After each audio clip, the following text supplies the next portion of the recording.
दोस्तों नमस्कार। देखिए, ये थोड़ा परिचय हम करा देते हैं।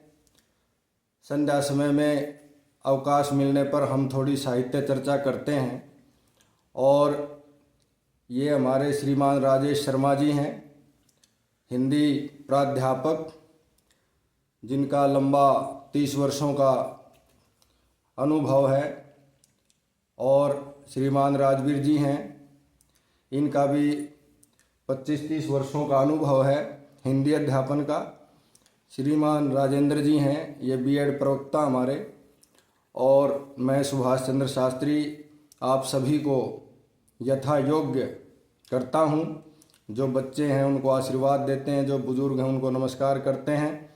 और देखिए, हमने जीवन के 54 वर्ष पूरे कर लिए हैं। विचार मंथन से कल कुछ विचार जो है मस्तिष्क में घूम रहे थे, आज उन्होंने मूर्त रूप लिया है। तो जीवन में जो कुछ भी अनुभव हुआ और जीवन के उस अनुभव से निश्रित जो भी कविता के रूप में शब्द हैं, उसका वाचन हम आप सभी सुधी लोगों के सामने करना चाहते हैं। और जैसा भी खट्टा मीठा अनुभव रहा और जो भी आगे की प्रेरणा या भावना या संदेश है, वो सब इसके माध्यम से निकला है। तो आपके सामने इसको परोस रहे हैं।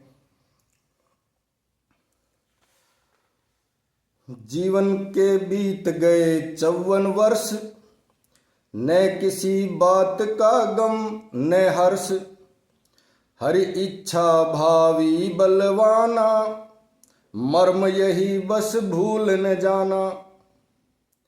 अपनी करनी अपने भोग, विचित्र विधि के कुछ संयोग, सब विधाता के हाथ है।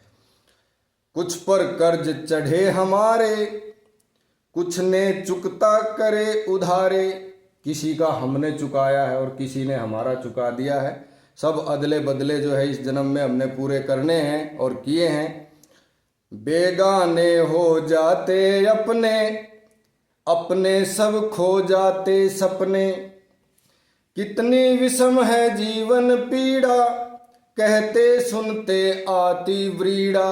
व्रीड़ा का अर्थ है लज्जा, कि कुछ जीवन में ऐसे भी घटनाक्रम हुए जिनको किसी के सामने प्रकट करते हुए लज्जा आती है।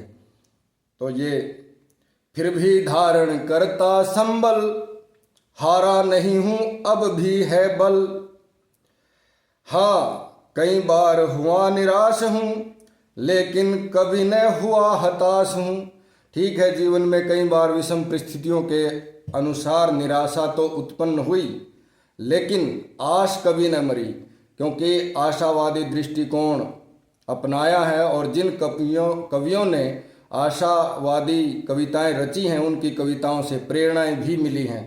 तो इसीलिए मैं आशा का दीप जलाकर जीवन पथ पर सदा चला, पर दीप बुझाने वालों सुन लो, कितने ताने बाने बुन लो। मैं जीतूंगा तुम हारोगे, कब तक तुम मुझको मारोगे।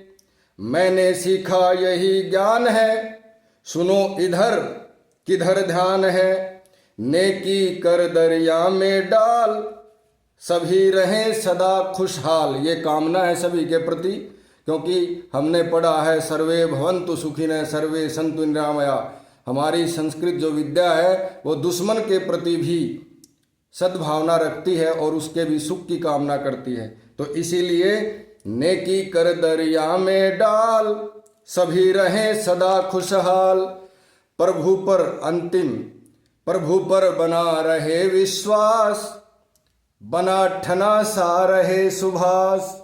ये प्रार्थना है प्रभु के चरणों में कि कितनी ही विषम परिस्थितियां आए, लेकिन उसका विश्वास न डगमगाए और हमारा आत्मविश्वास न डगमगाए। हम निरंतर जीवन पथ पर बढ़ते जाएं। साथियों, आप भी सुझाएं। ये भाव थे, आपके सामने रखे हैं। जैसी भी ये कविता है। क्या शीर्षक रखती है इसका विषय?